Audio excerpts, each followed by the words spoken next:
Hey, how you doing? Good, man. How you doing? You alright? Nice to see you. You well? You alright? Yeah, I'm really Good, well. man. Bigger in real life, man. Yeah, cheers, mate. Jeez. See this view out here?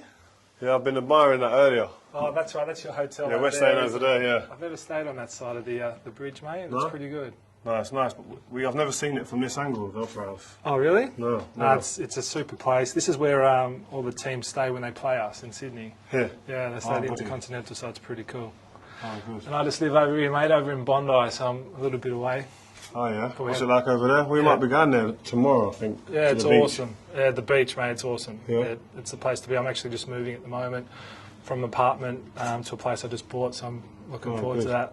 But yeah, the beach is good. The water temperature is pretty awesome as Yeah? well. Oh, good. Man, have a seat, mate. No worries. So how you doing? You fitting well? I'm not fit at the moment, mate. It's the season for us at the moment. I just had a bit of cartilage removed out of my knee. I just strained the meniscus a couple of weeks ago. Had an operation 2 weeks ago. So I'm just in rehab at the moment. Working hard, which gives me a bit of time to do this, mate. Yeah, good. How's your time in Sydney been? It's been really good. I mean, we've been told a lot, it's a great place to come and stuff, but until you actually get here and see it, it's unbelievable. I'm going to bring my family back here, definitely. Awesome. You know we're in the middle of winter right now. That's what I can't believe. That's what I'm going to come back in the summer, man. When I retire, I'm going to come back in the summer. Well, if you want to come back and you need a place to stay, you can come stay with me in Bondi. You heard it here, you heard it, yeah? Exactly, So when I exactly. ring him and he puts the phone down when he hears it's me, because I'm asking for a favour. So just for all those Australian people out there, mate, I've got a few questions to ask you just about each other's career. How many games you played? For Man United, just I think over 400, but totaling probably 550. Not bad. I played 330 for the Swans. How many championships? 5. 2. 2.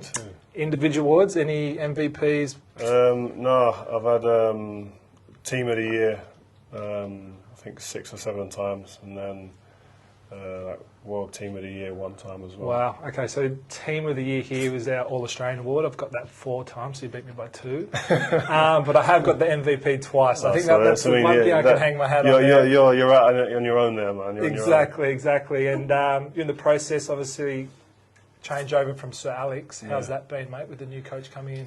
Yeah, it's good. I mean, it's a huge thing because Sir Alex, the previous manager, was such an icon.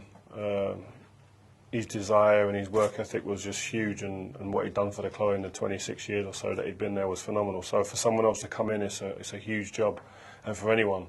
But David Moyes, the manager we've got now, I think he's more than equipped to come in and really kind of take it by the horns and really take it on. And he's young, he's got a lot of energy and enthusiasm for it. So I think we're hopefully onto a good thing, but time will tell, really. Yeah, 2 years ago, our coach Paul Roos, who took us to our first premiership in Sydney in over 73 years for us, it was a long drought for us. We had an assistant coach, John Longmire, underneath him for 8 years, and then he took over from him.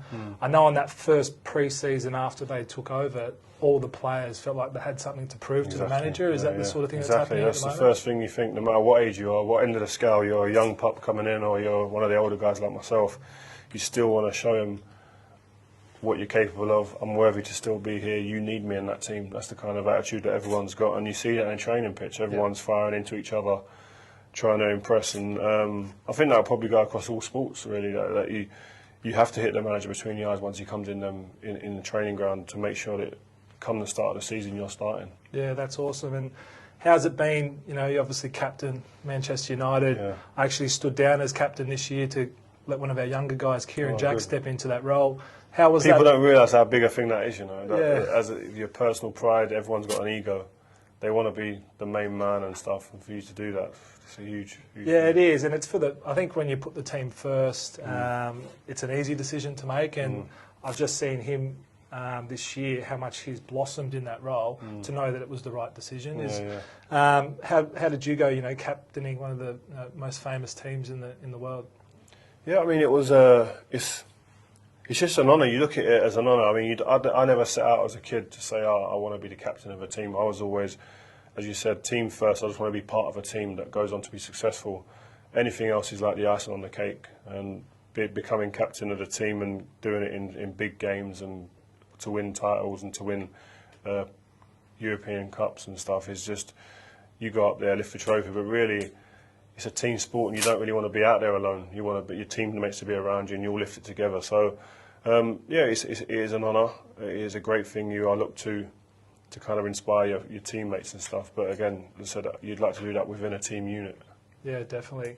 My younger brother just got drafted as a rookie this year to Western Bulldogs, 29-year-old, which is a quite fairly old age in our terms. How's that been, having a younger brother playing in the Premier League?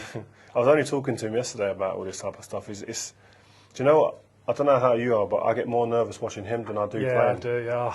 Like you're sitting there, you're kicking every ball, every tackle, every head, and you think, oh, please just let him be an 8 or a 9 out of 10. Yeah, I agree. And to be fair, I'd love my brother to have gone on and done more than me and just surpassed all that I've achieved and stuff. But you can't get all you wish for sometimes. Yeah, I think the thing with my brother Brett, he's just worked so hard, and it's always been a dream for him to play the top level.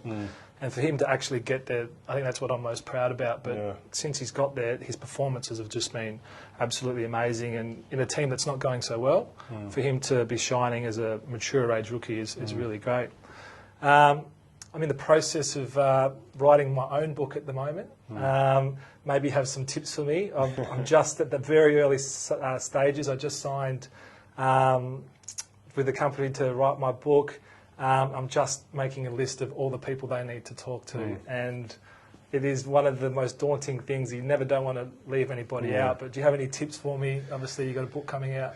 Yeah, I've got my book. I mean, my one will be a bit different. Mine's more of it's a picture-led book with obviously a lot of text and kind of explaining the pictures and about the emotions at the times and what you see, and then you can kind of get videos out of the book with your iPhone and iPads, etc. But with an autobiography, you just got to be true and real and really speak your mind. I think you just got to, for people to don't talk about, oh, we won that game 85, 86, and it was a great game, thank you. And they're the most boring autobiographies. Yeah, I'm sure you've read a few. Yeah. You don't want stats aren't really anything to get you going. You want to hear when it was that score, what happened when you got in the change room, the emotion of what happened, and who was arguing with who, and do you know what I mean? So, and little quirky things like where you get the guys get up to on tour and stuff like that, and on the road. So. But I'm sure you got that covered. You seem like you. Yeah, I sort of have. So what's the name of your book that's coming out? Here it is. Oh, hello. There we go. Rio, my decade as a Red. Oh, nice. We're just planting that in there, yeah? That's pretty good. That's good product placement. Exactly. We're good at that at the Sydney Swans as well, mate. Good. No, so yeah, I mean, it is enjoyable, so it's good. It's great for, I mean, I've got 3 kids as well. It's great for them to have a little bit of something to look at when I've retired and I'm in my rocking chair. Yeah, that's great, mate.